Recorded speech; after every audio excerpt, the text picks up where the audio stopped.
بسم اللہ الرحمن الرحیم۔ السلام علیکم۔ Grade 8 and grade 9۔ آج ہم موضوعاتی مطالعے میں جو سبق پڑھیں گے اس کا نام ہے قرآن مجید کا تعارف، حفاظت اور فضائل۔ سب سے پہلے ہم قرآن مجید کے تعارف کے بارے میں پڑھتے ہیں۔ یہ اللہ تعالیٰ کی آخری آسمانی کتاب ہے۔ یہ کتاب حضرت محمد صلی اللہ علیہ وآلہ وسلم پر نازل ہوئی۔ یہ کتاب 30 پاروں پر مشتمل ہے۔ اس کی آیات مبارکہ مختلف اوقات میں موقع کی مناسبت سے نازل ہوتی رہیں۔ قرآن مجید کا پورا نزول تقریباً 23 سال کے عرصے میں مکمل ہوا۔ یہ کتاب دائمی ہدایت کا ذریعہ ہے، کیونکہ اس سے پہلے جتنی بھی آسمانی کتابیں نازل ہوئیں، وقت گزرنے کے ساتھ ساتھ وہ اپنی اصلی حالت میں نہیں رہیں، جبکہ قرآن مجید وہ کتاب ہے جس کی حفاظت کا ذمہ اللہ نے خود لیا ہے، اور قیامت تک یہ کتاب اپنی اصلی حالت میں رہے گی۔ قرآن مجید قیامت تک لوگوں کے لیے ہدایت کا سرچشمہ رہے گا، کیونکہ یہ انسانی زندگی کے تمام پہلوؤں کے متعلق رہنمائی کرتا ہے۔ قرآن مجید ہمیں زندگی کی حقیقت، خیر و شر، حرام و حلال، جزا و سزا، اجر و ثواب، اخلاقیات وغیرہ کے بارے میں مفید معلومات فراہم کرتا ہے۔ یہ کتاب ہمیں معاشی، سماجی، معاشرتی اور سیاسی نظام کے بارے میں رہنمائی فراہم کرتی ہے۔ اللہ سبحانہ و تعالیٰ نے پچھلی امتوں کے لیے بھی انبیاء مبعوث فرمائے تھے، اور ان میں سے بعض پر اپنی کتابیں بھی نازل فرمائی تھیں، لیکن ان انبیاء کی تعلیمات اور ان پر نازل شدہ کتابیں اپنی اصلی حالت میں محفوظ نہیں رہیں۔ اللہ تعالیٰ کا ارشاد ہے، وَأَنزَلْنَا إِلَيْكَ الْكِتَابَ بِالْحَقِّ مُصَدِّقًا لِمَا بَيْنَ يَدَيْهِ مِنَ الْكِتَابِ وَمُهَيْمِنًا عَلَيْهِ، اور تمہاری طرف ہم نے یہ کتاب نازل کی ہے، یہ حق لے کر آئی ہے، اس سے پہلے جو آسمانی کتابیں آئیں ان کی تصدیق کرنے والی ہے، اور ان کی محافظ و نگہبان ہے۔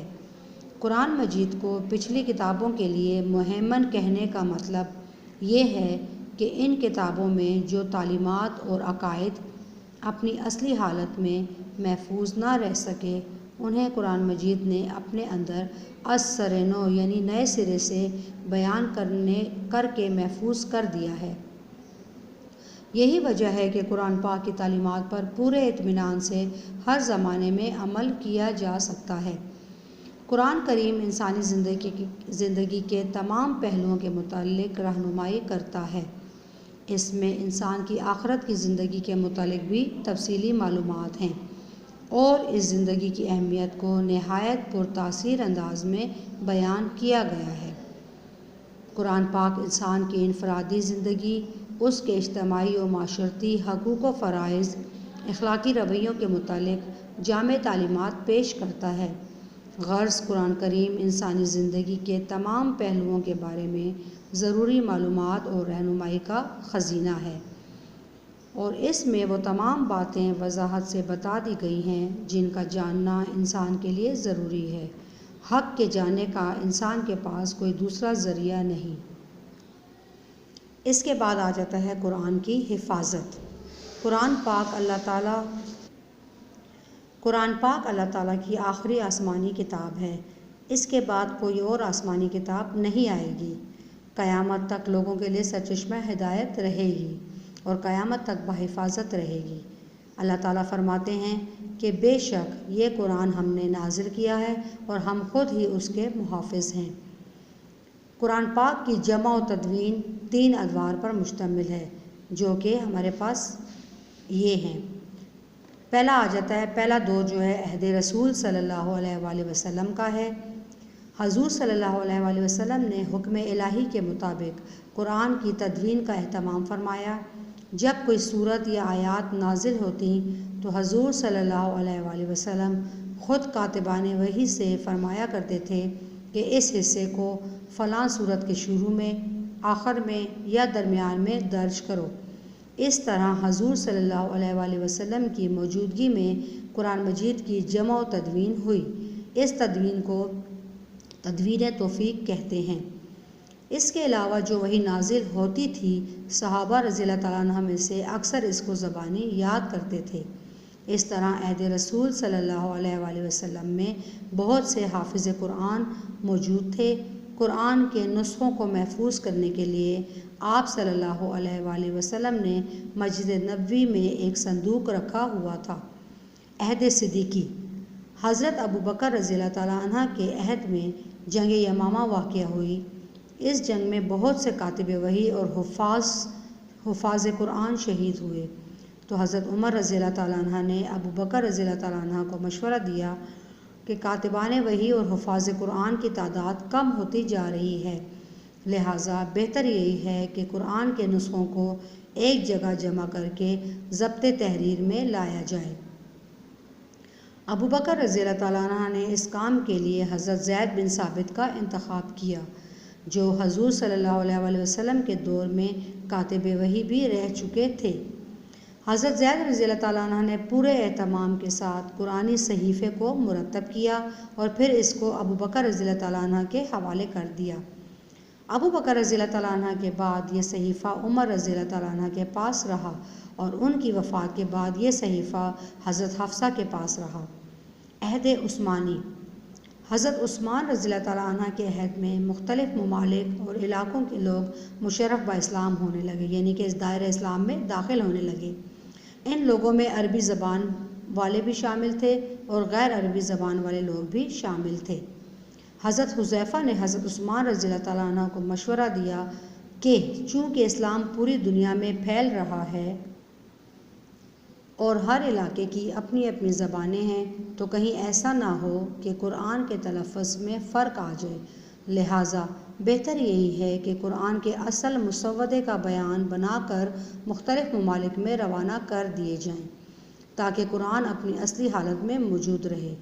حضرت عثمان رضی اللہ تعالیٰ عنہ نے اس بات سے اتفاق کیا اور حضرت حفصہ سے قرآن کا اصلی مسودہ منگوا کر اس کی بہت ساری کاپیاں بنا دی گئیں اور مختلف ممالک کو بھیج دی گئیں۔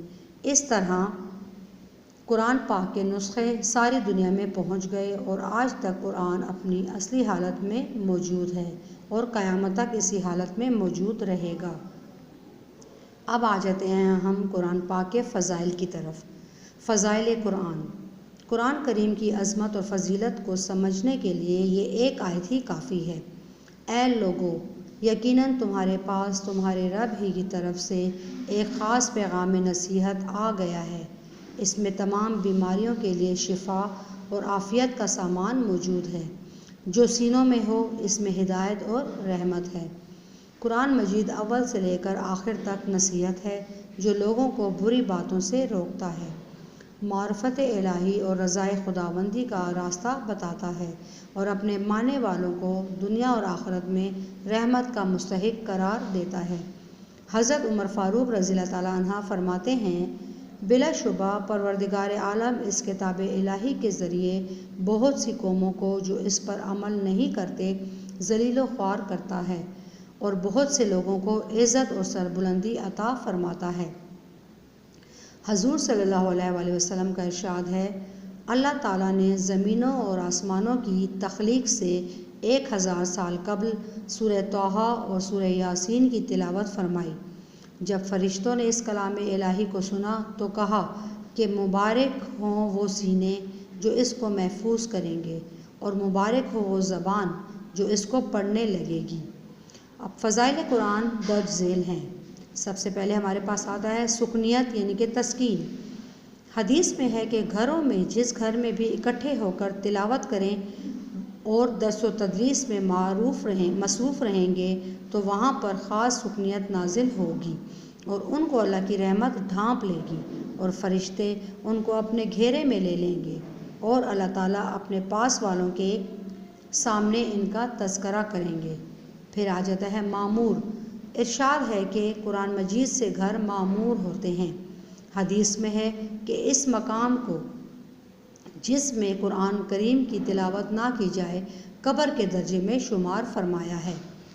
دلوں کے زنگ اتارنے کا ذریعہ، حضور صلی اللہ علیہ وآلہ وسلم کا ارشاد ہے کہ بے شک لوگوں کے دلوں کو زنگ لگ جاتا ہے جس طرح لوہا زنگ آلود ہوتا ہے جبکہ اس پر پانی پڑ جائے۔ صحابہ کرام رضی اللہ تعالیٰ عنہ نے عرض کیا کہ کیا دلوں کے زنگ اتارنے کا طریقہ ہے؟ آپ صلی اللہ علیہ وسلم نے فرمایا، موت کو کثرت سے یاد کرنا اور قرآن پاک کی تلاوت کرنا۔ پھر ہے ہمارے پاس قرآن پاک باعث رشک ہے۔ رسول صلی اللہ علیہ وآلہ وسلم نے فرمایا کہ 2 چیزوں میں رشک جائز ہے، جس میں سے ایک یہ ہے کہ اللہ تعالیٰ نے ہمیں قرآنی علم سے نوازا ہو اور وہ دن رات اس میں مشغول ہوں۔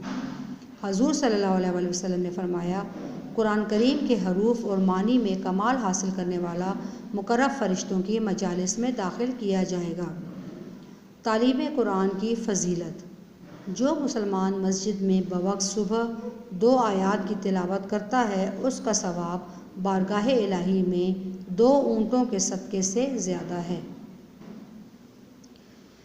پھر ہے قرآن کریم سفارش کرے گا۔ ارشاد رسول صلی اللہ علیہ وآلہ وسلم ہے کہ قرآن مجید پڑھا کرو، اس لیے کہ یہ قیامت کے دن تلاوت کرنے والوں کی سفارش کرے گا۔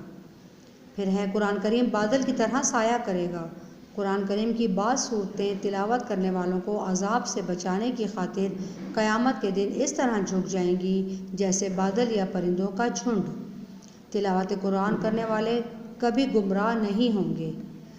جو قرآن کریم کی تلاوت کرے گا اور اس پر عمل کرے گا تو وہ نہ دنیا میں گمراہ ہوگا اور نہ آخرت میں محروم ہوگا۔ قرآن کے حامل سے دوستی کا فائدہ۔ قرآن مجید کے حامل وہ ہیں جو اللہ تعالیٰ کے کلام کی تعلیم دیتے ہیں اور اللہ کے نور سے وابستگی رکھتے ہیں۔ ان سے جو دوستی رکھے گا بے شک وہ اللہ تعالیٰ سے دوستی رکھتا ہے، اور جو اس سے عداوت رکھے گا بے شک اس نے اللہ تعالیٰ سے عداوت کی۔ قرآن مجید کے ذریعے دلوں کے غم دور ہو جاتے ہیں۔ قاری قرآن یعنی قرآن کے پڑھنے والے کے والدین کو تاج پہنایا جائے گا۔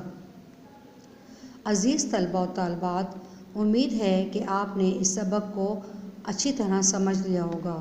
اس کو کتاب سے بغور پڑھیں اور سمجھنے کی کوشش کریں۔ اس کے نوٹس آپ کو اسکول سے مل جائیں گے۔